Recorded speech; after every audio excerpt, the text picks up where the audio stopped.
Ang intense ng mga kaganapan ngayon sa abot kamay na pangarap sapagkat guguho ang mundo ni Moira dahil sa sasapitin ng anak niyang si Zoe. Dito nga ay may malaking pasabog si Justin tungkol sa totoong pagkatao ni Zoe, matapos nga itong hindi bigyan ng mana ni Don Pepe.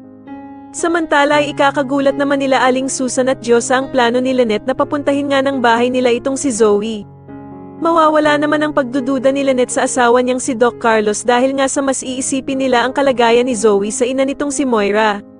Dagdag naman ni Diyosa na pwede naman nga daw na mag-alala itong si Lynette pero wag lang sagad na sagad at tandaan nga daw nila na utak demonyo pa din itong si Zoe.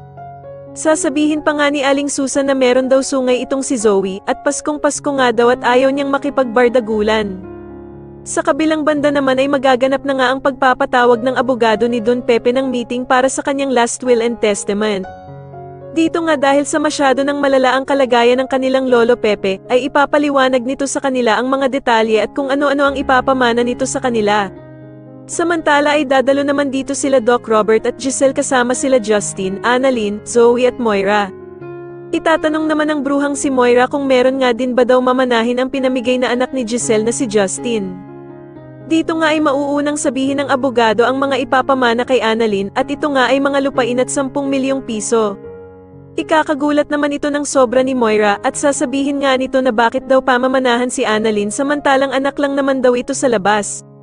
Sobrang ikakagulantang naman ni Moira ang sasabihin ng abogado na hindi daw pala isinama ni Don Pepe ang anak niyang si Zoe sa mga pamamanahan nito.